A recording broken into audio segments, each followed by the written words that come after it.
जब सुने के होई भोजपुरी गाना बस बजे के चाही गाना। आज करी रे पलंगिया, आज करी रे पलंगिया,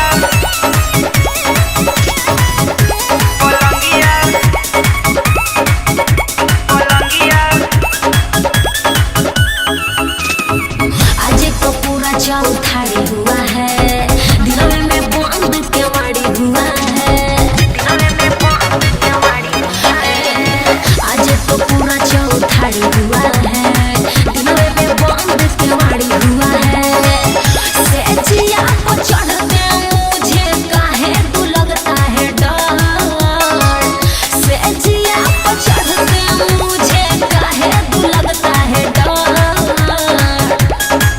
भइल बानी बेसबर करब पूरा सब कसर। आज करी रे पलंगिया अपन चरर चरर।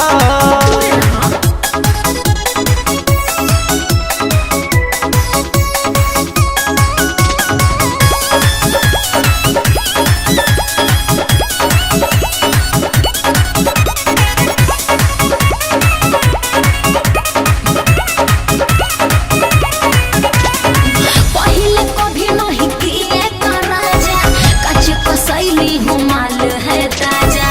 अरे तनी सा धीर धरो करे जा, अभी गरम नहीं हुआ है तावा। बेसी हिंद झारा जानी नियरा तू आवा, ना तो करीब जबरी धनी जनी तरसावा। तेरी ही रहूंगी मुकेश अब तो मैं उम्र भर, तेरी ही रहूंगी मुकेश अब तो मैं उम्र भर।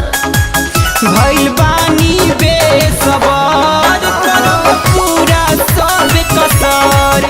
आज करी रे पलंगिया अपन चरर चरर। अरे सब्र करत है हा।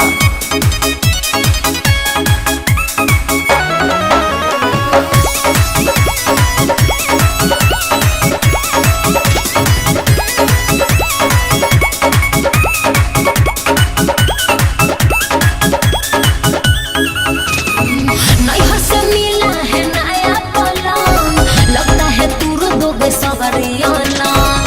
दिया बुता के दिया खोजते हो का, प्यार करने का तुमको नहीं है ढंग।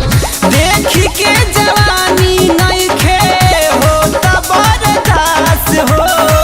बतिया के माना रानी बुझाता प्यास हो।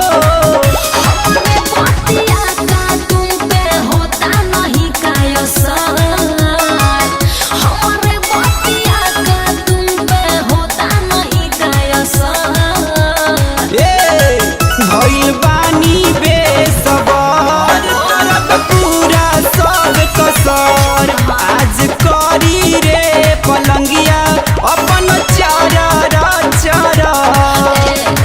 आज तो पूरा चौथारी हुआ है, दिनवे में बंद केवाड़ी हुआ है।